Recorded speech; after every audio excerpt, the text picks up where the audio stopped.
yeah, and luckily his shoulder popped back into place on the way to UCLA Medical Center. But it was like, it was up here. Like he couldn't bring his head. Oh, yeah. Oh, I've dislocated my shoulder before. That is so painful. Yeah.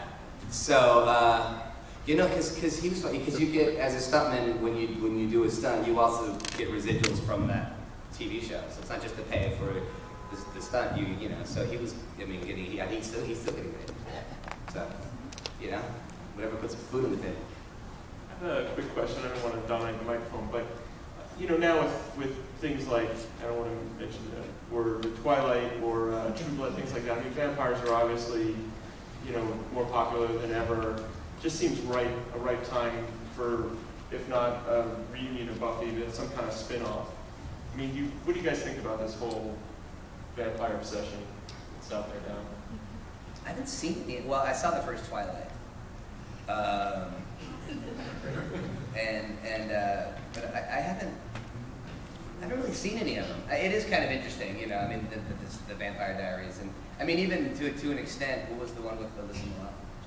Oh, Charmed? Charmed. I mean, that was all kind of, you know, it all kind of took from Buffy a little bit. So I think people like vampires, and just the whole mystique and aura around it. So, I'd be up for doing a reunion.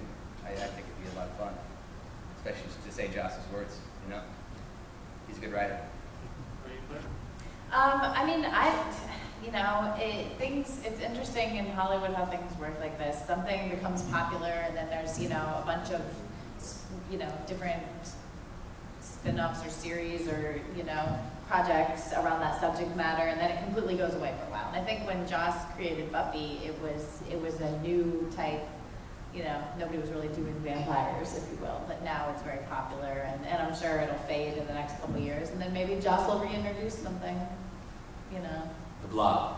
Yeah. I don't think he's going to focus on Buffy right now because there are so many other vampire projects. That's just my opinion. He doesn't seem like, you know, he wants to be in the norm. He wants to kind of be the progressive leader of things. So. Sexy Blob. Yeah. Exactly. Were you raising your hand or no? Well, is there any difference between the transition from the WB to UPN when you guys switched networks? Yeah, a lot more money. I mean, we went from, I think, 800,000 an episode to 1.3 million an episode, which when you're shooting a television show, it just makes everything a lot easier. So, I mean, just from the effects to, you know, I don't think we would have been able to have done a musical on the WB.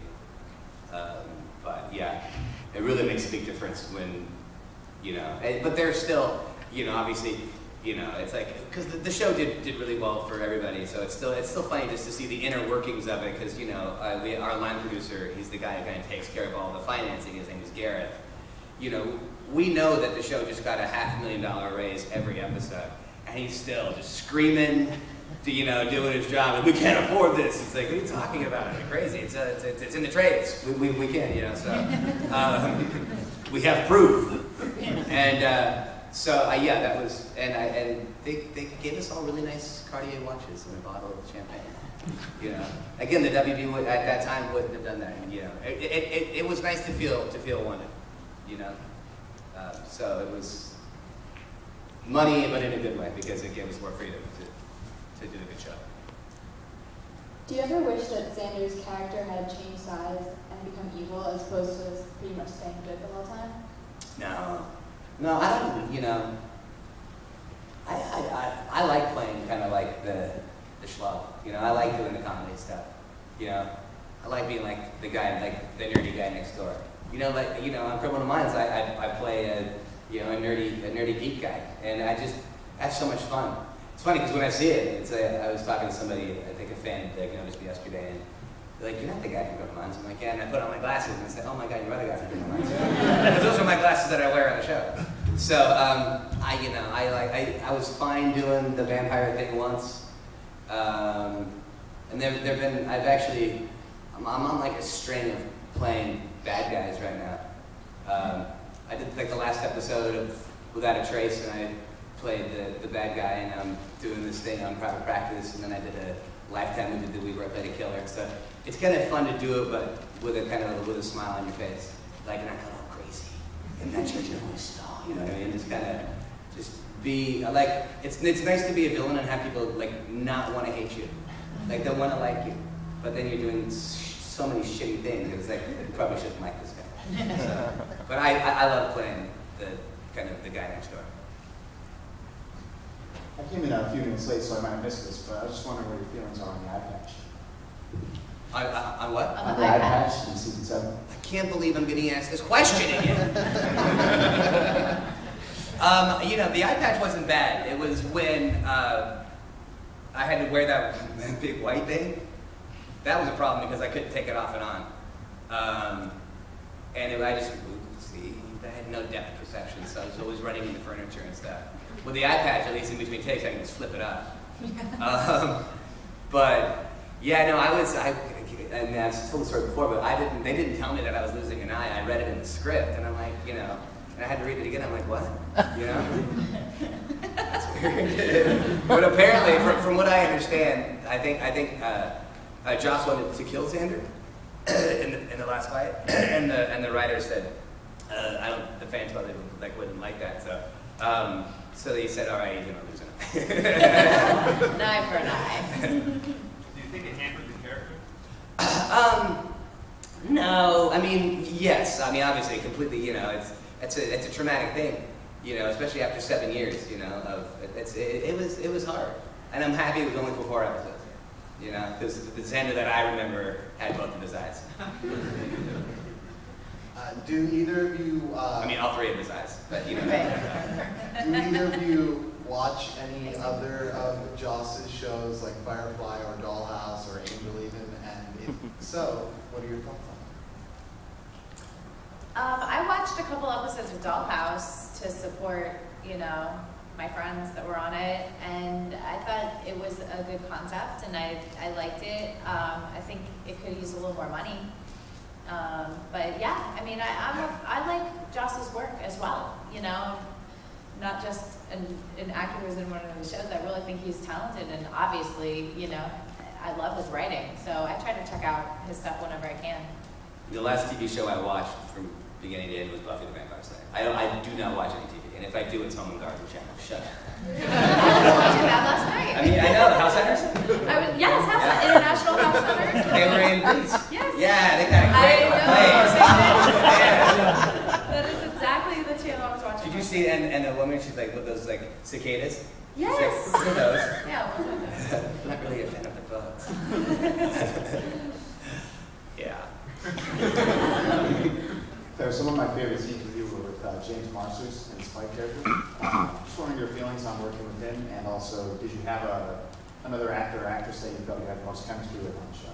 Well, I mean, as far as my character, I was really secluded from the main cast. I mean, most of my interaction was either fighting Buffy or, yeah, a little bit with James, or, you know, obviously with people who weren't main cast, like the Minions, you know. So I was always happy whenever I got to work with like another main cast member, because I got treated, you know, I got nicer craft service and stuff like that. But James was really nice. He was very professional, and you know, I honestly, I loved, you know, in my time on the show, I loved working with Sarah. She was awesome. We had a lot of laughs. And when we were filming the snake thing, one of the snakes got out and like was slithering through the set walls, and they were deconstructing like things in front of our eyes, and you know, just kind of some funny stuff happened, and I just really enjoyed kind of like hanging out and talking with her. So, you know, all in all, yeah, and then, you know, of course at the end I finally got to work with all the main people, but, you know, it was just fighting, more fighting. Do we have one? I think in the 100th episode. Is that when we went to that construction site? Yeah. It was my birthday, you know. Oh, really? It was my 30th birthday. Oh, Yeah, I went and got sushi. nice. Right. I had a lot of downtime in between. Yeah. Because you guys were up there fighting. the details. Yeah, we fought on that terrace, fought, yeah. Yeah, they didn't get to me until super late. Yeah.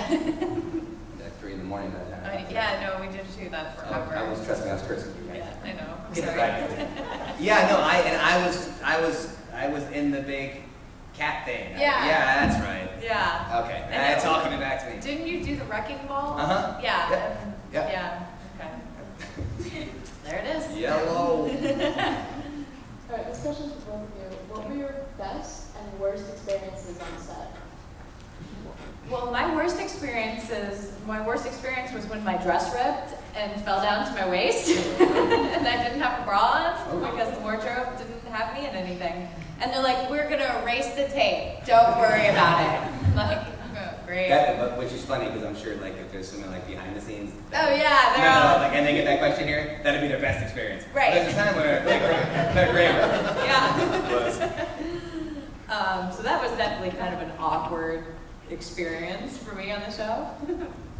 And best experience? I don't know. When your dress fell off. Which one? My dress fell off. Yeah.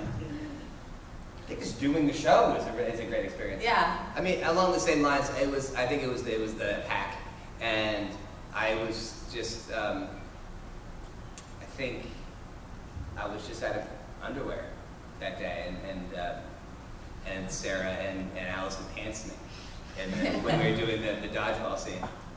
And they had the cameras rolling as well. Yeah. And it was just like, everything was out there. And I'm like, all right, well, Well, so maybe start doing some more laundry. We have time for about 2 more questions, so this is your last chance.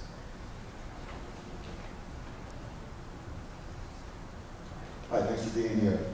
When you first got the job on Buffy, what was it like explaining the gig to your families? Were they like hip to the horror genre, the science fiction, like you're going to be like monsters and stuff going on? Or was it just like a really tough thing to explain like over the Thanksgiving table? Like, oh yeah. I think I had to. I think everyone was, was just really happy that they're just supportive of the work. Because I think at the time when I booked it, I didn't know, what it was like. I had no clue that it was going to have the effect that it did, on people. I had no clue. I had no way of knowing that. I knew that, Joss was a great writer. He was like the #1 script doctor in Hollywood with, when we were doing the pilot, like he had Spielberg. Like Spielberg called his house because he needed help with Twister, and it was kind of like, okay, so we had to kind of stuff. We had like a little meeting in his house. I called down and take his phone call. So I knew that there was like, this guy's good, and I put all my faith in him. But I had no clue, So I think as it unfolded, people, I discovered it as people discovered it, So then it was just, everyone was a kind of a part of it with me, And they'd seen the movie, and so it's kind of like they kind of knew, so it's kind of, Claire? Yeah, well, for me, my parents were just excited that I was going to have a job out of college with a, Bachelor of Fine Arts, and I was going to, have a job. But they didn't I grew up in Ohio, and they didn't get the WB in Ohio. So they had to have, like, my aunt in Michigan mail, like, the big VHS tapes to them so they could watch. Okay, Nicholas, Claire, I actually have a question for both of you.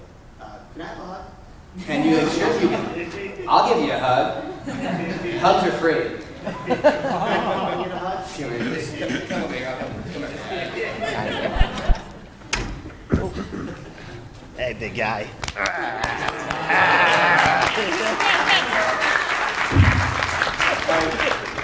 Well, thanks everyone for coming. Thanks everyone for coming to the panel. All right, guys. Thanks a lot.